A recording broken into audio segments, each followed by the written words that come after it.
ನಮಸ್ಕಾರ 30 ನಿಮಿಷ 30 ಸುದ್ದಿಗೆ ಸ್ವಾಗತ. ನಾನು ಧನುಶ್ರೀ ಪೂಜಾರಿ. ವೀಕ್ಷಕರ, ಇವತ್ತಿನ ಪ್ರಮುಖ 30 ವಿದ್ಯಮಾನಗಳನ್ನ ಒಂದೊಂದಾಗಿ ಕ್ವಿಕ್ ಆಗಿ ನೋಡ್ತಾ ಹೋಗೋಣ. ಸಿಎಂ ಸಿದ್ದರಾಮಯ್ಯ ಸಚಿವರನ್ನ ವಿಶ್ವಾಸಕ್ಕೆ ತೆಗೆದುಕೊಳ್ಳಲು ಇದೀಗ ಮುಂದಾಗಿದ್ದಾರೆ. ಈ ಹಿನ್ನೆಲೆಯಿಂದ ಸಚಿವರ ಜೊತೆ ಸಿದ್ದರಾಮಯ್ಯ ಸಿಎಂ ನಿವಾಸ ಕಾವೇರಿಯಲ್ಲಿ ಡಿನ್ನರ್ ಸಭೆಯನ್ನ ನಡೆಸಲಿದ್ದಾರೆ. ಸಭೆಯಲ್ಲಿ ಶಾಮನೂರು ಹೇಳಿಕೆ, ಜಾತಿ ಗಣತಿ ವರದಿ ಬಗ್ಗೆಯೂ ಚರ್ಚೆ ನಡೆಯುವ ಸಾಧ್ಯತೆ ಇದೆ. ಜೊತೆಗೆ ಅನುದಾನ ಇಲಾಖಾ ಕಾರ್ಯವೈಖರಿ ಬಗ್ಗೆಯೂ ಚರ್ಚೆ ನಡೆಯುವ ಸಾಧ್ಯತೆ ಇದೆ. ಶಾಮನೂರು ಶಿವಶಂಕರಪ್ಪ ಲಿಂಗಾಯತ ಹೇಳಿಕೆ ಬಗ್ಗೆ ಸಚಿವ ಎಸ್ ಮಲ್ಲಿಕಾರ್ಜುನ ರಿಯಾಕ್ಟ್ ಮಾಡಿದ್ದಾರೆ. ಸರ್ಕಾರದಲ್ಲಿ ಲಿಂಗಾಯತ ಅಧಿಕಾರಿಗಳಿಗೆ ಸಮಸ್ಯೆ ಆಗ್ತಿಲ್ಲ. ತಂದೆ ಶಾಮನೂರು ಅವರ ಜೊತೆ ನಾನು ಮಾತನಾಡಿಲ್ಲ. ಸಿಎಂ ಮಾತನಾಡ್ತೀನಿ ಅಂದಿದ್ದಾರೆ, ಅವರೇ ಮಾತನಾಡ್ತಾರೆ ಅಂತ ಸಚಿವರು ಹೇಳಿಕೆಯನ್ನು ನೀಡಿದರು. ಅವ್ರು ಕೇಳ್ರಿ, ಅವ್ರು ಹೇಳಿದಾರೆ, ಅವ್ರು ಕೇಳ್ರಿ, ಹಂಗೇನಿಲ್ಲ. ಮುಖ್ಯಮಂತ್ರಿಗಳು ಅವರು ಸೇರಿ ಮಾತಾಡ್ತೀನಿ ಅಂದಾರ, ಮುಖ್ಯಮಂತ್ರಿಗಳು ಮಾತಾಡ್ತೀನಿ ಅಂದಾರ. ಅವ್ರವ್ರ ವೈಯಕ್ತಿಕ ಏನು ಅಂತ ನನಗೆ ಗೊತ್ತಿಲ್ಲ. ಅದಕ್ಕೆ ಯಾಕೆ ಇದು ಮಾಡ್ತೀರಿ? ಎಲ್ಲ ಮುಗಿದೋದ ಕತೆ ಅದು. ಯಾರಿಗೂ ಆಗಿಲ್ಲ, ಆಗಿದ್ರು ಸರಿಪಡಿಸ್ತೇನೆ ಅಂತ ಮುಖ್ಯಮಂತ್ರಿಗಳು ಹೇಳಿದ್ದಾರೆ. ಅದಕ್ಕೆ ನೀವು ಅವ್ರನ್ನೇ ದಯವಿಟ್ಟು ನನಗೆ ಸಿಕ್ಕಿಲ್ಲ. ನಾನು ಇವತ್ತು ಬಂದಿದ್ದೀನಿ, ನಾನು ಊರಲ್ಲಿಲ್ಲ. ಯಾರ್ದಪ್ಪ DC? ನೀ ಯಾವ್ಯಾವ ಸಚಿವ ಈಶ್ವರ್ ಖಂಡ್ರೆ ಮಾತನಾಡಿ, ಲಿಂಗಾಯತ ಅಧಿಕಾರಿಗಳಿಗೆ ಅನ್ಯಾಯವಾಗಿಲ್ಲ, ಎಲ್ಲರನ್ನ ಸರಿ ಸಮಾನವಾಗಿ ನೋಡಲಾಗ್ತಿದೆ. ಶಾಮನೂರು ಶಿವಶಂಕರಪ್ಪ ಅವರ ಅಭಿಪ್ರಾಯ ಹೇಳಿದ್ದಾರಷ್ಟೇ ಅಂತ ಖಂಡ್ರೆ ಅವರು ಹೇಳಿಕೆಯನ್ನು ನೀಡಿದರು. ಯಾವ ಒಂದು ಕಂಟೆಕ್ಸ್ಟ್ ಅಲ್ಲಿ ಹೇಳಿಕೆಯನ್ನು ಕೊಟ್ಟಿದ್ದಾರೆ, ಅವ್ರ ಜೊತೆಯಲ್ಲೂ ಮಾತನಾಡಿ, ಮತ್ತೆ ಈಗಾಗಲೇ ಸನ್ಮಾನ್ಯ ಮುಖ್ಯಮಂತ್ರಿಗಳು ಹೇಳಿದ್ದಾರೆ, ಎಲ್ಲಾದರೂ ಈ ರೀತಿಯಲ್ಲಿ ನ್ಯೂನತೆಗಳಿದ್ರೆ ಅದನ್ನು ಸರಿಪಡಿಸಲಾಗುವುದು ಅಂತ ಹೇಳಿ ಎಲ್ಲಾ ಜನ, ಸಣ್ಣ ಸಮುದಾಯದವರು ಇರ್ಬೋದು, ಸಮಾಜದಲ್ಲಿರುವಂತಹ ಕಟ್ಟಕಡೆ ವ್ಯಕ್ತಿಗೂ ಸಾಮಾಜಿಕ ನ್ಯಾಯ ಕೊಡಬೇಕು ಅನ್ನೋಂಥ. ಶಾಮನೂರು ಶಿವಶಂಕರಪ್ಪ ಹೇಳಿಕೆಯನ್ನ ಶಾಸಕ ವಿನಯ್ ಕುಲಕರ್ಣಿ ಸಮರ್ಥಿಸಿಕೊಂಡಿದ್ದಾರೆ. ಶಾಮನೂರು ಅವರ ವಿರುದ್ಧ ಯಾರೂ ಕೌಂಟರ್ ಕೊಡೋದು ಬೇಡ. ಅವರು ಹಿರಿಯರು, ನಮ್ಮ ಯಜಮಾನರು, ಅವರಿಗೆ 92 ವರ್ಷವಾಗಿದೆ. ನಮ್ಮವರೇ ಹೋಗಿ ಮಾತನಾಡಿದ್ರೆ ತಪ್ಪೇನಿದೆ ಅದರಲ್ಲಿ ಅಂತ ಹೇಳಿಕೆಯನ್ನ ನೀಡಿದ್ರು. ಹೇಳಿದಂತ ಕೆಲವೊಂದು ವಿಷಯಗಳು ಸತ್ಯನೇ ಇರ್ಬೋದು. ಯಾಕಂದ್ರೆ ಶಾಮನೂರು ಅಂತವ್ರ ಬಾಯಲ್ಲಿ ಬರ್ತದೆ, ಇರ್ಬೋದು ಕೆಲವೊಂದು ವಿಚಾರಗಳು. ಆದ್ರೆ ಇವತ್ತು ಇದು ಮಾಧ್ಯಮದ ಮುಖಾಂತರ ನಾವು ಹೇಳುವಂಥ ಅವಶ್ಯಕತೆ ಇಲ್ಲ ಅಂತ ನನಗೆ ಅನಿಸುತ್ತೆ. ಯಾಕಂದ್ರೆ ಇವತ್ತು ಮಾನ್ಯ ಮುಖ್ಯಮಂತ್ರಿಗಳಾಗಲಿ ನಾವಾಗಲಿ ಒಂದು ಫ್ಯಾಮಿಲಿ, ಒಂದು ಟೀಮ್ ಇದ್ದಂಗೆ ನಮ್ಮದು. ಇವತ್ತು ಅಂಥವ್ರು ಯಾವುದೋ ಅಧಿಕಾರಿಗಳು ಕೂಡ ಇದ್ರೆ ಅದು ಬಂದು ನೇರವಾಗಿ ನಮ್ಮ ಮುಖಂಡರುಗಳಿಗೆ ಕರೆದ್ರೆ ಅಂಥದನ್ನು ಮಾನ್ಯ ಮುಖ್ಯಮಂತ್ರಿಗಳಿಗೆ ನಾವು ಸರಿಪಡಿಸಿಕೊಡುವಂಥ ಶಕ್ತಿ ನಮ್ಮ ಹತ್ರ ಇತ್ತು. ವೀರೇಂದ್ರ ಪಾಟೀಲ್ ನಂತರದಲ್ಲಿ ಅತಿ ಹೆಚ್ಚಿನ ಸಂಖ್ಯೆಯಲ್ಲಿ ಇವತ್ತು ಆರ್ಸಿ ಬಂದಿದ್ದು 37 ಜನ ಲಿಂಗಾಯತರು ಇರ್ತಾರೆ. ಲಿಂಗಾಯತ ಶಾಸಕರು ಆರ್ಸಿ ಬಂದಾರ. ಜೊತೆ ಕೆಲವು ಮಂದಿ ಮಾತಾಡಿದ್ರು, ಮೊನ್ನೆ ನೋಡಿದೆ ನಾ, ಲಿಂಗಾಯತರು ಕಾಂಗ್ರೆಸ್ ಓಟ್ ಹಾಕಿಲ್ಲ ಅಂತ, ಅವರೆಲ್ಲ ಮೂರ್ಖರವಲ್ಲ ಅಂತ ಮಾತಾಡೋರು. ನೋಡ್ರಿ ಶಾಮನೂರು ಅವರು. ಇತ ದಿನೇಶ್ ಗುಂಡೂರಾವ್ ಪ್ರತಿಕ್ರಿಯೆ ನೀಡಿದ್ದು, ಶಾಮನೂರು ಶಿವಶಂಕರಪ್ಪ ಹಿರಿಯ ನಾಯಕರು, ಅವರು ಹೇಳಿದ ರೀತಿಯಲ್ಲಿ ಆಗುತ್ತಿಲ್ಲ, ಅವರಿಗೆ ಮಾಹಿತಿಯ ಕೊರತೆ ಇರಬಹುದು. ನಮ್ಮ ಸರ್ಕಾರ ಎಲ್ಲವನ್ನ ಒಟ್ಟಿಗೆ ತೆಗೆದುಕೊಂಡು ಹೋಗ್ತಿದೆ ಅಂತ ಹೇಳಿಕೆಯನ್ನು ನೀಡಿದ್ರು. ಯಾರು ಎಷ್ಟು ಅಧಿಕಾರಿಗಳಿದ್ದಾರೆ ಮತ್ತು ಎಷ್ಟೋ ಎಲ್ಲ ಸಮಾಜ ಅಧಿಕಾರಿಗಳು ಕೂಡ ಅನೇಕ ಹುದ್ದೆಗಳಲ್ಲಿದ್ದಾರೆ. ಯಾವ ಕಾರಣಕ್ಕೆ ಅವ್ರು ಹೇಳಿದರೂ ನನಗಂತೂ ಗೊತ್ತಿಲ್ಲ. ಆದರೆ ಬಹುಶಃ ಮಾಹಿತಿಯ ಕೊರತೆ ಅವ್ರಿಗಿದೆ. ನಮ್ಮ ಸರ್ಕಾರದಲ್ಲಿ, ಸಚಿವ ಸಂಪುಟದಲ್ಲಿ, ನಮ್ಮ ಪಕ್ಷದಲ್ಲಿ, ಎಲ್ಲ ಹಂತದಲ್ಲೂ ಕೂಡ ಇವತ್ತು ಎಲ್ಲ ವರ್ಗದ ಜನರಿಗೆ ಸರಿಸಮಾನವಾಗಿ ಮತ್ತು ನ್ಯಾಯಯುತವಾದಂಥ ರೀತಿ ನಡ್ಕೊಂಡಿದ್ದೇವೆ ಹೊರತು ಯಾವುದೇ ಒಂದು ಒಬ್ಬರಿಗೆ ಓಲೈಸಬೇಕು ಅಂತ ಏನೂ ನಾವು ಮಾಡ್ತಾ ಇಲ್ಲ. ಅಧಿಕಾರಿಗಳಲ್ಲೂ ಕೂಡ ಎಲ್ಲ ಥರ ಜನ ಇರ್ತಾರೆ. ಬಿಜೆಪಿ ಜೆಡಿಎಸ್ ಮೈತ್ರಿಗೆ ಕೆಲವರ ವಿರೋಧ ವ್ಯಕ್ತವಾಗ್ತಿದೆ. ಬಿಜೆಪಿ ಜೆಡಿಎಸ್ ಮೈತ್ರಿ ಬಗ್ಗೆ ನನಗೂ ಅಸಮಾಧಾನವಿದೆ. ಅಧಿಕೃತವಾಗಿ ಮೈತ್ರಿಯಾದ ಬಳಿಕ ನನ್ನ ನಿರ್ಧಾರ ತಿಳಿಸ್ತೀನಿ ಅಂತ ಶಾಸಕ ಎಸ್ಟಿ ಸೋಮಶೇಖರ್ ವಿರೋಧವನ್ನ ವ್ಯಕ್ತಪಡಿಸಿದ್ರು. ವೈಯಕ್ತಿಕವಾಗಿ ಸುಮಾರು 20 ವರ್ಷದಿಂದ JDS ಜೊತೆಲೇ ಸಂಸಾಡ್ಕೊಂಡು ಬಂದಿರತಕ್ಕಂಥವು. ನನ್ನ ಕ್ಷೇತ್ರದಲ್ಲಿ ನಾನು ಕಾಂಗ್ರೆಸ್ಸಲ್ಲಿದ್ದಲ್ಲೂ ಕೂಡ JDS ವಿರೋಧ. ಇವನ್ ನಾನು BJP ಬಂದಾದ್ಮೇಲೂ ಕೂಡ ನನಗೆ ಕಾಂಗ್ರೆಸ್ ವಿರೋಧ ಇಲ್ಲ. ಕಾಂಗ್ರೆಸ್ ಬರೀ 20,000 ಓಟ್ ತಗೊಂಡಿತ್ತು, JDS ವೈಯಕ್ತಿಕವಾಗಿ ನನಗೆ ಕೂಡ ಅಸಮಾಧಾನ ಆಗಿದೆ. ಅದರಿಂದ ಈಗ ಇತ ಬಿಜೆಪಿ ಜೆಡಿಎಸ್ ಮೈತ್ರಿಗೆ ಹಾಸನದಲ್ಲಿ ಮಾಜಿ ಶಾಸಕ ಪ್ರೀತಂ ಗೌಡ ವಿರೋಧ ವ್ಯಕ್ತಪಡಿಸಿದ್ದಾರೆ. ನಾವು ಜೆಡಿಎಸ್ ಜೊತೆಗೆ ಹೊಂದಾಣಿಕೆ ಮಾಡಿಕೊಂಡಿಲ್ಲ, ಜೆಡಿಎಸ್ ಬಿಜೆಪಿ ಜೊತೆಗೆ ಹೊಂದಾಣಿಕೆ ಮಾಡಿಕೊಂಡಿದೆ. ನಮ್ಮಲ್ಲಿ ಕುಟುಂಬ ರಾಜಕಾರಣಕ್ಕೆ ಅವಕಾಶ ಇರಲ್ಲ ಅಂತ ವಿರೋಧವನ್ನ ವ್ಯಕ್ತಪಡಿಸಿದ್ರು. ಮೈತ್ರಿ ಆಗಿದೆ, ಅವರು ಅಲಯನ್ಸ್ ಆಗಿ NDA ಒಳಗೆ ಬಂದಿದ್ದಾರೆ ಅಂತೇಳಿ ಹೇಳಿ ಮಾಹಿತಿಯನ್ನು ಹಂಚ್ಕೊಂಡಿದ್ದಾರೆ. ನಮ್ಮ ಹಿರಿಯರು ಏನು ತೀರ್ಮಾನ ಮಾಡ್ತಾರೆ ಆ ತೀರ್ಮಾನಕ್ಕೆ ಒಬ್ಬ ಕಾರ್ಯಕರ್ತನಾಗಿ ನಾನು ಕೂಡ ಒಪ್ಕೊಳ್ಳೇಬೇಕಾಗಿರೋವಂಥದ್ದು. JDS ಜೊತೆಗೆಲ್ಲ JDS ಅವರು BJP ಜೊತೆ ಹೊಂದಾಣಿಕೆ ಮಾಡ್ಕೊಂಡಿರೋದು. ಯಾಕಂದರೆ ನಮ್ಮ ನ್ಯಾಷನಲ್ ಪಾರ್ಟಿ 303 ಸೀಟ್ ತಗೊಂಡಿದ್ದಂಥವ್ರು 1 ಸೀಟ್ ಅವ್ರು ಬಂದು 303 ಸೀಟ್ ಅವ್ರ ಜೊತೆಗೆ ಬಂದಿದ್ದಾರೆ. ಮೈತ್ರಿ ಆಗಿದೆ, ಅವರು ಅಲಯನ್ಸ್ ಆಗಿ NDA ಒಳಗೆ. ರಾಜ್ಯದಲ್ಲಿನ ಬರ ಪರಿಸ್ಥಿತಿ ಅಧ್ಯಯನಕ್ಕಾಗಿ ಕೇಂದ್ರದ 3 ತಂಡಗಳು ರಾಜ್ಯಕ್ಕೆ ಆಗಮಿಸಿವೆ. ಇಂದಿನಿಂದ 4 ದಿನಗಳ ಕಾಲ ವಿವಿಧ ಬರಪೀಡಿತ ಜಿಲ್ಲೆಗಳಲ್ಲಿ ಕೇಂದ್ರ ತಂಡ ಬರ ಪ್ರವಾಸ, ಮಳೆ ಕೊರತೆ, ಬೆಳೆ ನಷ್ಟದ ಬಗ್ಗೆ ಪರಿಶೀಲಿಸಿವೆ. ಇನ್ನು ವಿಧಾನಸೌಧ ಸಮ್ಮೇಳನ ಸಭಾಂಗಣದಲ್ಲಿ ಕೇಂದ್ರ ಬರ ಅಧ್ಯಯನ ತಂಡದ ಜೊತೆ ಸರ್ಕಾರ ಸಭೆಯನ್ನು ನಡೆಸಿದೆ. ಸಿಎಂ ಕೇಂದ್ರದ ಬರ ಅಧ್ಯಯನ ತಂಡದ ಜೊತೆ ಸಭೆಯನ್ನು ನಡೆಸಿ ರಾಜ್ಯದಲ್ಲಿ ಬರ ಪರಿಸ್ಥಿತಿಯ ಕುರಿತು ಸಂಕ್ಷಿಪ್ತ ಮಾಹಿತಿಯನ್ನು ನೀಡಿತು. ಬರಗಾಲದ ವೀಕ್ಷಣೆಗೋಸ್ಕರ ನಾವೇನು ಮೆಮೊರಂಡಮ್ ಕೊಟ್ಟಿದ್ದೋ, ಸಬ್ ಕಮಿಟಿ ಮೂಲಕ ಮತ್ತು ಕ್ಯಾಬಿನೆಟಲ್ಲಿ ನಾವು ಘೋಷಣೆ ಮಾಡಿ 195 ತಾಲೂಕನ್ನು ನಾವು ಏನು ಘೋಷಣೆ ಮಾಡಿದ್ದೋ ಇವತ್ತು ವೀಕ್ಷಣೆಗೋಸ್ಕರ ಬಂದಿದ್ದಾರೆ ಅಧಿಕಾರಿಗಳು. ಕೇಂದ್ರದಿಂದ ಟೀಮ್ ಕಳಿಸಿದ್ದಾರೆ. ಕೇಂದ್ರದ ಅಧಿಕಾರಿಗಳು 3 ಟೀಮ್ ಮಾಡಿ ರಾಜ್ಯದಲ್ಲಿ ಮತ್ತೆ ವಾಪಸ್ ಹೋಗಿ ರಿಪೋರ್ಟ್ ಕೊಟ್ಟು ಇದನ್ನು ಕ್ಲಿಯರ್ ಮಾಡ್ತಾರೆ. ಬರಗಾಲದ ವೀಕ್ಷಣೆ. ಕಾವೇರಿ ನೀರಿಗಾಗಿ ಹೋರಾಟ ತೀವ್ರಗೊಂಡಿದೆ. ಕನ್ನಡಪರ ಹೋರಾಟಗಾರ ವಾಟಾಳ್ ನಾಗರಾಜ್ ನೇತೃತ್ವದಲ್ಲಿ ಕೆಆರ್ಎಸ್ ಡ್ಯಾಂಗೆ ಮುತ್ತಿಗೆ ಹಾಕಲು ಸಿದ್ಧತೆ ನಡೆದಿದೆ. ಬೆಂಗಳೂರಿನ ಮೈಸೂರು ಬ್ಯಾಂಕ್ ಸರ್ಕಲ್ನಿಂದ ಶುರುವಾದ ಕೆಆರ್ಎಸ್ ಚಲೋ ರ್ಯಾಲಿ ರಾಮನಗರ ತಲುಪಿದೆ. ನೂರಾರು ಜನ ಕನ್ನಡಪರ ಹೋರಾಟಗಾರರು ವಾಟಾಳ್ಗೆ ಬೆಂಬಲವನ್ನು ನೀಡಿ ರಾಜ್ಯ ಸರ್ಕಾರದ ವಿರುದ್ಧ ಧಿಕ್ಕಾರ ಆಕ್ರೋಶವನ್ನು ಕೂಗಿತು. ಇದೀಗ ಮುತ್ತಿಗೆ ರ್ಯಾಲಿ ಮೆರವಣಿಗೆ ರಾಮನಗರದಿಂದ ಮಂಡ್ಯದತ್ತ ತೆರಳುತ್ತಿದೆ. ಕಣ್ಣೀರಿನ ಕತೆ.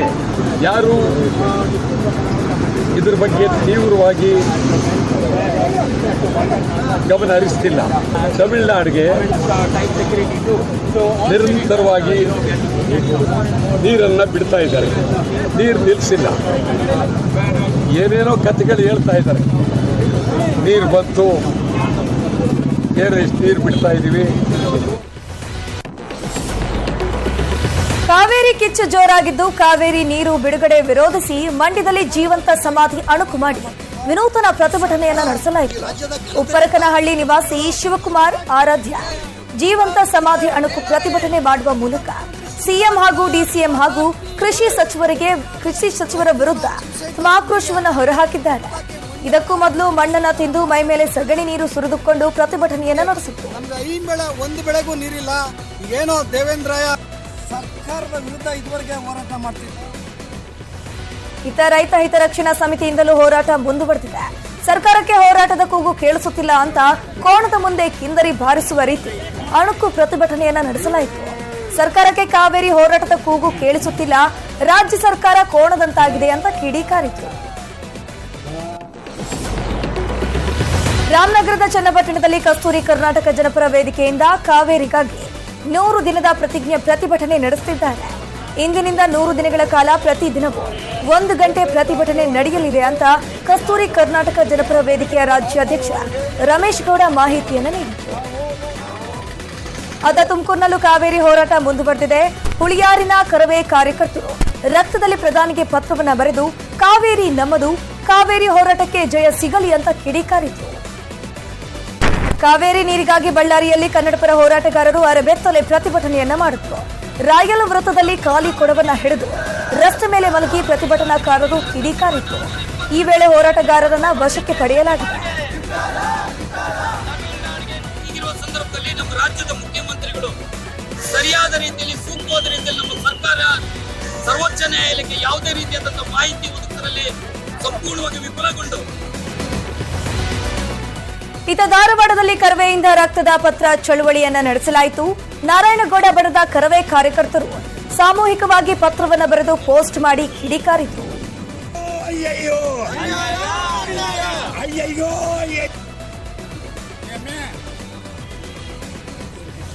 ಚಾಮರಾಜನಗರದಲ್ಲೂ ಕಾವೇರಿ ಪ್ರತಿಭಟನೆ ಮುಂದುವರೆದಿದೆ. ಕನ್ನಡಪರ ಸಂಘಟನೆಗಳು ಖಾಲಿ ಟಿನ್ ಡಬ್ಬವನ್ನ ಬಡಿಯುತ್ತಾ ವಿನೂತನವಾಗಿ ಪ್ರತಿಭಟನೆಯನ್ನ ನಡೆಸಿದ್ರು. ಶಿವಮೊಗ್ಗ ರಾಗಿಗುಡ್ಡದಲ್ಲಿ ಗಲಭೆ ಪ್ರಕರಣಕ್ಕೆ ಸಂಬಂಧಪಟ್ಟಂತೆ ಶಿವಮೊಗ್ಗಕ್ಕೆ ಬಿಜೆಪಿ ಸತ್ಯ ಶೋಧನಾ ತಂಡ ಭೇಟಿ ನೀಡಿತ್ತು.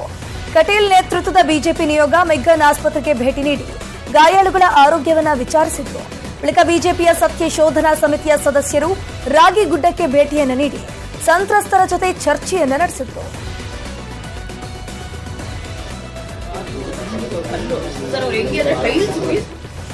ಬಳಿಕ ಬಿಜೆಪಿಯ ರಾಜ್ಯಾಧ್ಯಕ್ಷ ನಳಿನ್ ಕುಮಾರ್ ಕಟೀಲ್ ಮಾತನಾಡಿ, ರಾಗಿಗುಡ್ಡ ಘಟನೆ ಪೂರ್ವ ನಿಯೋಜಿತ, ಕುಕ್ಕರ್ ಬಾಂಬ್ ಸ್ಫೋಟಕ್ಕೆ ಯತ್ನಿಸಿದ್ದು ಶಿವಮೊಗ್ಗದವರು ಅಂತ ಹೇಳಿಕೆಯನ್ನ ನೀಡಿದರು. ಘಟನೆಯ ಪೂರ್ಣವಾಗಿರ್ತಕ್ಕಂಥ ಘಟನೆಗೆ ಕಾರಣ ಕಾಂಗ್ರೆಸ್ ಕರ್ನಾಟಕದ ಸರ್ಕಾರ ಮತ್ತು ಪೊಲೀಸ್ ವೈಫಲ್ಯ, ಸರ್ಕಾರದ ವೈಫಲ್ಯ. ಭಯ ಸೃಷ್ಟಿ ಮಾಡತಕ್ಕಂಥ ಚಟುವಟಿಕೆಗಳನ್ನು ಮಾಡಿ ಕತ್ತಿಗಳ ಅನಾವರಣ ಮಾಡಿದಾಗಲೂ ಇದನ್ನು ತೆರವುಗೊಳಿಸಲಿ ಪೊಲೀಸ್ ಇಲಾಖೆ ವೈಫಲ್ಯವನ್ನು ಕಂಡಿದೆ. ಗಣೇಶೋತ್ಸವದಲ್ಲಿ ಭಾಗವಹಿಸಿರ್ತಕ್ಕಂಥ ಹುಡುಗರನ್ನ ಟಾರ್ಗೆಟ್ ಮಾಡಿ ಅವರ ಮನೆಗೆ ನುಗ್ಗಲಾಗಿದೆ. ಮನೆಯಲ್ಲಿರ್ತಕ್ಕಂಥ ಮಹಿಳೆಯರ ಮೇಲೆ ಹಲ್ಲೆ ಮಾಡಲಾಗಿದೆ. ಆ ಮಹಿಳೆಯರ ಮೇಲೆ ಹಲ್ಲೆ ಮಾಡಿದಾಗ ಅಲ್ಲಿ ರಕ್ಷಣೆಗೆ ಬಂದಿರತಕ್ಕಂಥ ಹಿಂದೂ ಯುವಕರ ಮೇಲೆ ಮಾರಣಾಂತಿಕವಾಗಿ. ರಾಗಿಗುಡ್ಡದಲ್ಲಿ ಸತ್ಯ ಶೋಧನಾ ಬಳಿಕ ಮಾಜಿ ಗೃಹ ಸಚಿವ ಆರಗ ಜ್ಞಾನೇಂದ್ರ ಮಾತನಾಡಿ, ಎಲ್ಲ ಒಂದ್ ಕಡೆ ಕೂತು ಕಾಂಗ್ರೆಸ್ ಸರ್ಕಾರದವರು ಮಾತನಾಡೋಲ್ಲ, ಇಲ್ಲಿಗೆ ಒಂದು ವೀಕ್ಷಣೆ ಮಾಡಿದ್ರೆ ಸತ್ಯ ಗೊತ್ತಾಗುತ್ತೆ. ನಮ್ಮ ಸರ್ಕಾರ ಇದ್ದಾಗ ಯಾವುದೇ ರೀತಿಯ ಗಲಭೆಗೆ ಅವಕಾಶವನ್ನ ನೀಡಿರಲಿಲ್ಲ ಅಂತ ಕಿಡಿಕಾರಿದ್ರು. ಕಾಂಗ್ರೆಸ್ ಸರ್ಕಾರ ಬಂದ್ರ ಮೇಲೆ ಈ ಗಲಭೆ ಮಾಡುವ ಯಾರ್ಯಾರು ಪುಂಡ್ರು ಗೂಂಡಾಗಳು ಇದ್ದಾರೆ, ಕೋಮುವಾದಿಗಳಿದ್ದಾರೆ, ಅವರೆಲ್ಲರಿಗೂ ಒಂದು ಹೊಸ ಶಕ್ತಿ ಬಂದು ಎದ್ದು ನಿಂತಿದ್ದಾರೆ. ಅಲ್ಲಿ ಇಲ್ಲಿ ಶಿವಮೊಗ್ಗದ ರಾಗಿಗುಡ್ಡದಲ್ಲಿ ಗಲಭೆ ಪ್ರಕರಣದ ಬಳಿಕ ರಾಗಿಗುಡ್ಡ ಸಹಜ ಸ್ಥಿತಿಗೆ ಮರಳುತ್ತಿದೆ. ರಾಗಿಗುಡ್ಡದಲ್ಲಿ ಇಂದು ಕೂಡ 144 ಸೆಕ್ಷನ್ ಮುಂದುವರಿಕೆ ಮಾಡಲಾಗಿದೆ. ಎಂದಿನಂತೆ ಇಂದು 4 ಕೆಎಸ್ಆರ್ಪಿ ತುಕಡಿಗಳ ನಿಯೋಜನೆ ಮಾಡಲಾಗಿದೆ. ರಾಗಿಗುಡ್ಡ ಪ್ರದೇಶಕ್ಕೆ ಶಾಲಾ ವಾಹನಗಳಿಗೆ ಪ್ರವೇಶಾವಕಾಶವನ್ನ ನೀಡಲಾಗಿದೆ. ಇದೇ ವೇಳೆ ನಿತ್ಯದ ಕೆಲಸ ಕಚೇರಿಗಳಿಗೆ ತೆರಳುವವರಿಗೆ ಮಾತ್ರ ಅವಕಾಶವನ್ನ ನೀಡಲಾಗಿದೆ. ಶಿವಮೊಗ್ಗದ ರಾಗಿಗುಡ್ಡ ಗಲಭೆ ಪ್ರಕರಣದಲ್ಲಿ ವಿದ್ಯೆ ಕಲಿಸಿದ ಗುರುವಿನ ಮನೆ ಮೇಲೆ 12ಕ್ಕೂ ಹೆಚ್ಚು ವಿದ್ಯಾರ್ಥಿಗಳು ದಾಳಿ ನಡೆಸಿದ್ದಾರೆ. ರಾಗಿಗುಡ್ಡದ ಉರ್ದು ಹೈಯರ್ ಪ್ರೈಮರಿ ಶಾಲೆಯ ಶಿಕ್ಷಕಿ ಸುಶೀಲಾ ಬಾಯಿ ಮನೆ ಮೇಲೆ ದಾಳಿಯನ್ನು ನಡೆಸಿದ್ದಾರೆ. ಸುಶೀಲಾ ದಂಪತಿ ಹೊರಗೆ ತೆರಳಿದ್ದಾಗ ಮನೆಗೆ ಯುವಕರು ನುಗ್ಗಿ ಗಲಾಟೆಯನ್ನು ನಡೆಸಿದ್ದಾರೆ. ಈ ಬಗ್ಗೆ ಶಿಕ್ಷಕಿ ಸುಶೀಲಾ ಅಳಲು ತೋಡಿಕೊಂಡಿದ್ದಾರೆ. ವಿದ್ಯಾರ್ಥಿಗಳು ಶಿಷ್ಯರ ಈ ರೀತಿ ಗುಂಪುಗಾರಿಕೆ ಮಾಡಿ ನಮ್ಮ ಮನೆಯ ಮೇಲೆ ಹಲ್ಲೆ ಮಾಡಿದ್ದು ತುಂಬ ಅಸಹನೀಯ ಆಗಿದೆ ಸರ್. ಇದು ಏನಂತ ಹೇಳಬೇಕು ಅಂತ ನನಗೆ ಅರ್ಥ ಆಗ್ತಾ ಇದೆ. ವಿದ್ಯಾರ್ಥಿಗಳು ನನ್ನ ಮಕ್ಕಳು ಸಮಾನ. ತಪ್ಪು ಮಾಡಿದ ತಾಯಿ ಆದವಳು ಅಥವಾ ಶಿಕ್ಷಕರಾದರೂ ಗುರುಗಳು ಮಕ್ಕಳು ಮಾಡಿದ ತಪ್ಪನ್ನು ಕ್ಷಮಿಸಬೇಕು. ಶಿವಮೊಗ್ಗದ ರಾಗಿಗುಡ್ಡ ಗಲಾಟೆ ಪ್ರಕರಣಕ್ಕೆ ಸಂಬಂಧಪಟ್ಟಂತೆ ಮಾಜಿ ಶಾಸಕ ಎಂಪಿ ರೇಣುಕಾಚಾರ್ಯ ಹರಿಹಾಯ್ದಿದ್ದಾರೆ. ಆರೋಪಿಗಳನ್ನ ಬಂಧಿಸಿದ್ರೆ ಸಾಲದು, ಅವರನ್ನ ಎನ್ಕೌಂಟರ್ ಮಾಡಬೇಕು ಅಂತ ದಾವಣಗೆರೆಯ ಹೊನ್ನಾಳಿಯಲ್ಲಿ ರೇಣುಕಾಚಾರ್ಯ ಅವರು ಕಿಡಿಕಾರಿದ್ರು. ಗಲಾಟೆಗೆ ಬಿಜೆಪಿ ಕಾರ್ಯಕರ್ತರು ಕಾರಣ ಅಂತ ರಾಮಲಿಂಗಾರೆಡ್ಡಿ ಹೇಳಿದ್ದು ಖಂಡನೀಯ. ಕೂಡಲೇ ಅವರು ರಾಜ್ಯದ ಜನರ ಕ್ಷಮೆ ಯಾಚಿಸಬೇಕು ಅಂತ ವಾಗ್ದಾಳಿ ನಡೆಸಿದ್ರು. ಶಿವಮೊಗ್ಗದಲ್ಲಿ ಡಿಸಿಸಿ ಬ್ಯಾಂಕ್ ಅಧ್ಯಕ್ಷ ಆರ್ಎಂ ಮಂಜುನಾಥ್ ಗೌಡ ಮನೆ ಮೇಲೆ ಇಡಿ ಅಧಿಕಾರಿಗಳು ದಾಳಿ ನಡೆಸಿದ್ದಾರೆ. ಶಿವಮೊಗ್ಗ ತೀರ್ಥಹಳ್ಳಿ ಹಾಗೂ ಕಲ್ಲುಕೊಪ್ಪ ಗ್ರಾಮದಲ್ಲಿನ ಮನೆಗಳ ಮೇಲೆ 15ಕ್ಕೂ ಹೆಚ್ಚು ಇಡಿ ಅಧಿಕಾರಿಗಳು ದಾಳಿ ನಡೆಸಿ ಪರಿಶೀಲನೆ ನಡೆಸಿದ್ರು. ಡಿಸಿಸಿ ಬ್ಯಾಂಕ್ ನಕಲಿ ಬಂಗಾರದ ಹಗರಣ ತನಿಖೆಗೆ ಸಂಬಂಧಪಟ್ಟಂತೆ ಇಡಿ ಈ ಒಂದು ದಾಳಿಯನ್ನು ನಡೆಸಿದೆ. ನಿಷೇಧ ಕಾರ್ಯ ಮುಂದುವರೆದಿದ್ದು ಆರ್ಎಂ ಮಂಜುನಾಥ್ ಗೌಡರ ನಾದಿನಿ ಉಷಾ ನಿವಾಸದಲ್ಲಿ ಅಧಿಕಾರಿಗಳು ಶೋಧವನ್ನು ನಡೆಸಿ ಮಹತ್ವದ ದಾಖಲೆಯನ್ನ ಸಂಗ್ರಹಿಸಿದ್ದಾರೆ ಎನ್ನಲಾಗಿದೆ. ಬೆಳಗಾವಿಯ ಕಾಗವಾಡ ತಾಲೂಕಿನ ಉಗಾರ ಪಟ್ಟಣದಲ್ಲಿ ಶಾಸಕ ರಾಜು ಕಾಗೆ ಅಸಮಾಧಾನವನ್ನ ಹೊರಹಾಕಿದ್ದಾರೆ. ಏನೂ ಇಲ್ಲದೆ ನಾವು ಖಾಲಿ ಕುಳಿತಿದ್ದೇವೆ.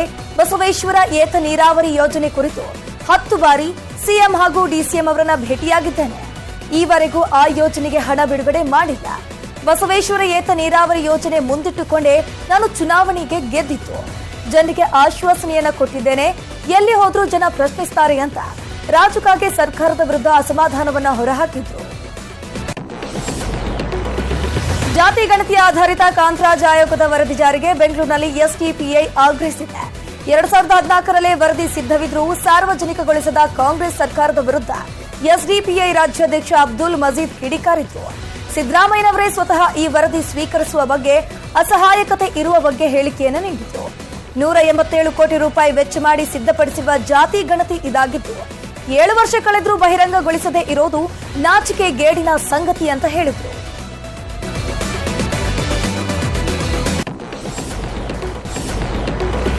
ವಿಜಯಪುರ ಶಾಸಕ ಬಸನಗೌಡ ಯತ್ನಾಳ್ರ ಬ್ಯಾನರ್ ಹರಿದಿದ್ದ ಪ್ರಕರಣ ತಣ್ಣಗಾಗಿದೆ ಅನ್ನೋ ಹೊತ್ತಲ್ಲೇ ಮತ್ತೊಂದು ವಿಡಿಯೋ ವೈರಲ್ ಆಗಿದೆ.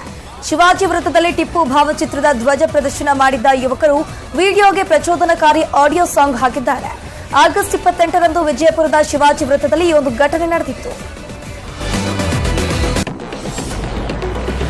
ಚಾಮರಾಜನಗರದ ರಾಜ್ಕುಮಾರ್ ಕಲಾ ಮಂದಿರದಲ್ಲಿ ಆಯೋಜಿಸಿದ್ದ ವಿಶ್ವಕರ್ಮ ಜಯಂತಿಗೆ ಜನಪ್ರತಿನಿಧಿಗಳ ಗೈರಾಗಿತ್ತು. ಕಾರ್ಯಕ್ರಮ ಬಹಿಷ್ಕರಿಸಿ ವಿಶ್ವಕರ್ಮ ಸಮುದಾಯ ಪ್ರತಿಭಟನೆಯನ್ನು ನಡೆಸಿದೆ. ಜನಪ್ರತಿನಿಧಿಗಳ ಗೈರಿನ ಬಗ್ಗೆ ಅಧಿಕಾರಿಗಳಿಗೆ ಯುವಕರು ತರಾಟೆಗೆ ತೆಗೆದುಕೊಂಡರು. ಹಾಲವರ್ತಿ ಬಳಿ ಇರುವ ಸ್ಟೀಲ್ ಕಾರ್ಖಾನೆ ವಿಸ್ತರಣೆಗೆ ವಿರೋಧ ವ್ಯಕ್ತವಾಗಿದೆ. ಸಾರ್ವಜನಿಕ ಆಲಿಕೆ ಸಭೆಯಲ್ಲಿ ಗ್ರಾಮಸ್ಥರು ವಿರೋಧವನ್ನ ವ್ಯಕ್ತಪಡಿಸಿದ್ದಾರೆ. ಈಗಿರುವ ಕಾರ್ಖಾನೆಯ ಘಟಕದಿಂದ ಧೂಳು ಬರ್ತಾ ಇದ್ದು ಪರಿಸರಕ್ಕೆ ಹಾನಿಯಾಗ್ತಿದೆ ಅಂತ ಅಲ್ಲಿನ ಗ್ರಾಮಸ್ಥರು ಕಿಡಿಕಾರಿದ್ರು. ಚಿಕ್ಕಮಗಳೂರಿನ ಶೃಂಗೇರಿಯ ಆರ್ಎಸ್ಎಸ್ ಮುಖ್ಯಸ್ಥ ಮೋಹನ್ ಭಾಗವತ್ ಭೇಟಿ ನೀಡಿ ಇಬ್ಬರು ಜಗದ್ಗುರುಗಳ ಆಶೀರ್ವಾದವನ್ನ ಪಡೆದುಕೊಂಡಿದ್ದಾರೆ. 1.5 ಗಂಟೆಗಳ ಕಾಲ ಗುರುಗಳ ಜೊತೆ ಚರ್ಚೆಯನ್ನ ನಡೆಸಿದ್ರು. ಚಿಕ್ಕಮಗಳೂರಿನ ಎಮ್ಮೆದೊಡ್ಡಿ ಗ್ರಾಮದ ಐತಿಹಾಸಿಕ ಮದಕದ ಕೆರೆಗೆ ಬಾಗಿನ ಅರ್ಪಣೆ ಮಾಡಲಾಗಿದೆ. ಕೆಂಚಮ್ಮ ದೇವಿಗೆ ವಿಶೇಷ ಪೂಜೆಯನ್ನು ಸಲ್ಲಿಸಿ ಕಡೂರು ಶಾಸಕ ಕೆಎಸ್ ಆನಂದ್ ಕೋಡಿಬಿದ್ದ ಕೆರೆಗೆ ಶಾಸಕರು ಬಾಗಿನವನ್ನ ಅರ್ಪಣೆ ಮಾಡಿದರು. ಚಿಕ್ಕಮಗಳೂರು ನಗರ ಹಾಗೂ ಮಲೆನಾಡು ಭಾಗದಲ್ಲಿ ಭಾರೀ ಮಳೆ ಸುರಿದಿದೆ. ನಿರಂತರ ಮಳೆಗೆ ಸವಾರರು ಪರದಾಟವನ್ನು ನಡೆಸಿತ್ತು. ಕೊಟ್ಟಿಗೆಹಾರ, ಬಣಕಲ್, ಚಾರ್ಮಡಿ ಘಾಟ್ನಲ್ಲೂ ಭಾರೀ ಮಳೆಯಾಗ್ತಾ ಇದೆ. ಮಳೆಯಿಂದ ರೈತರ ಮುಖದಲ್ಲಿ ಮಂದಹಾಸ ಮೂಡಿದೆ. ಅಸ್ಸಾಂನಲ್ಲಿ ನಿನ್ನೆಯಿಂದ ಭಾರೀ ಮಳೆಯಾಗ್ತಾ ಇದೆ. ರಾಜಧಾನಿ ಗುವಾಹಟಿಯಲ್ಲಿ ಭಾರೀ ಮಳೆಯಿಂದ ಜನಜೀವನ ಅಸ್ತವ್ಯಸ್ತವಾಗಿದೆ. ರಸ್ತೆ ತುಂಬೆಲ್ಲ ಮಳೆ ನೀರು ನಿಂತಿದ್ದು ವಾಹನ ಸವಾರರು ಪರದಾಡುವಂತಾಗಿದೆ. ಚಾಮರಾಜನಗರದಲ್ಲಿ ರಸ್ತೆ ಬದಿಯಲ್ಲಿ ನೀರು ಕುಡಿದು ದಾಹ ನೀಗಿಸಿಕೊಂಡಿವೆ ಗಜರಾಜ. ಮಹದೇಶ್ವರ ಬೆಟ್ಟದ ತಮಿಳುನಾಡಿನ ಪಾಲರ್ಗೆ ಹೋಗುವ ರಸ್ತೆ ಬದಿಯಲ್ಲಿ ಕಾಡಾನೆ ನೀರು ಕುಡಿದಿದೆ. ಈ ದೃಶ್ಯ ವಾಹನ ಚಾಲಕರು ಮೊಬೈಲ್ನಲ್ಲಿ ಸೆರೆ ಹಿಡಿದಿದ್ದಾರೆ.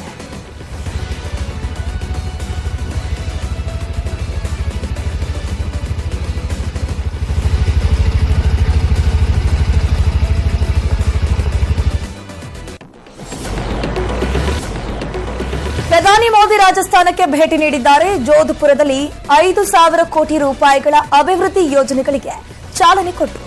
ರಸ್ತೆ, ರೈಲು, ವಿಮಾನಯಾನ, ಆರೋಗ್ಯ ಮತ್ತು ಉನ್ನತ ಶಿಕ್ಷಣ ಕ್ಷೇತ್ರಗಳಲ್ಲಿ ಅನೇಕ ಅಭಿವೃದ್ಧಿ ಯೋಜನೆಗಳಿಗೆ ಶಂಕುಸ್ಥಾಪನೆ ಮಾಡಿದರು. ಬೆಟ್ಟಿಂಗ್ ಅಂಡ್ ಗೇಮಿಂಗ್ ಆಪ್ ಸಂಬಂಧ ವಿಚಾರಣೆಗೆ ಹಾಜರಾಗುವಂತೆ ನಟ ರಣಬೀರ್ ಕಪೂರ್ಗೆ ಇಡಿ ಸಮನ್ಸ್ ಜಾರಿ ಮಾಡಿದೆ. ಆದರೆ ಈ ಆಪ್ ಪ್ರಮೋಟ್ ಮಾಡಲು ಪಡೆದ ಹಣದ ಮೂಲ ತಿಳಿಯಲು ಇಡಿ ಕರೆದಿದೆ ಎನ್ನಲಾಗಿದೆ. ರಣಬೀರ್ನ ಆರೋಪಿಯಾಗಿ ವಿಚಾರಣೆಗೆ ಕರೆದಿಲ್ಲ ಅನ್ನೋದು ಅವರ ಆಪ್ತರ ವಾದ. ದೆಹಲಿ ಅಬಕಾರಿ ನೀತಿ ಹಗರಣಕ್ಕೆ ಸಂಬಂಧಿಸಿದಂತೆ ಜಾರಿ ನಿರ್ದೇಶನಾಲಯ ಎಎಪಿ ಸಂಸದ ಸಂಜಯ್ ಸಿಂಗ್ ಅವರನ್ನು ಬಂಧಿಸಿದೆ. ಸಂಜಯ್ ಸಿಂಗ್ ಬಂಧನ ಖಂಡಿಸಿ ಆಪ್ ಕಾರ್ಯಕರ್ತರು ಎಎಪಿ ಕಚೇರಿ ಎದುರು ಪ್ರತಿಭಟನೆಯನ್ನು ನಡೆಸಿ ಕೇಂದ್ರದ ವಿರುದ್ಧ ಕಿಡಿಕಾರಿದರು. ಅಹಮದಾಬಾದ್ನ ನರೇಂದ್ರ ಮೋದಿ ಸ್ಟೇಡಿಯಂನಲ್ಲಿ ಇಂಗ್ಲೆಂಡ್ ಹಾಗೂ ನ್ಯೂಜಿಲೆಂಡ್ ನಡುವೆ ವಿಶ್ವಕಪ್ ಮೊದಲ ಪಂದ್ಯ ನಡೆಯುತ್ತಿದೆ. ಟಾಸ್ ಗೆದ್ದ ನ್ಯೂಜಿಲೆಂಡ್ ಫೀಲ್ಡಿಂಗ್ ಆಯ್ಕೆ ಮಾಡಿಕೊಂಡಿದೆ. ಇಂಗ್ಲೆಂಡ್ ಬ್ಯಾಟಿಂಗ್ ಮಾಡ್ತಿದೆ. ರಾಕಿಂಗ್ ಸ್ಟಾರ್ ಯಶ್ ರಾವಣನಾಗ್ತಾರೆ. ಬಾಲಿವುಡ್ ಸಿನಿಮಾದಲ್ಲಿ ನಟಿಸುತ್ತಾರೆ ಅನ್ನೋ ಸುದ್ದಿ ಸೋಷಿಯಲ್ ಮೀಡಿಯಾದಲ್ಲಿ ವೈರಲ್ ಆಗಿತ್ತು. ಆದರೆ ನ್ಯೂಸ್ 18ಗೆ ಸಿಕ್ಕ ಬಲ್ಲ ಮೂಲಗಳ ಮಾಹಿತಿಯ ಪ್ರಕಾರ ಯಶ್ ರಾವಣನಾಗಿ ನಟಿಸೋದು ಇನ್ನೂ ಕನ್ಫರ್ಮ್ ಆಗಿಲ್ಲ. ಅಷ್ಟೇ ಅಲ್ಲದೆ 15 ದಿನ ಕಾಲ ಕಾಲ್ ಶೀಟ್ ಕೊಟ್ಟಿದ್ದಾರೆ ಅನ್ನೋದು ಕೂಡ ಗಾಳಿ ಸುದ್ದಿಯಂತೆ.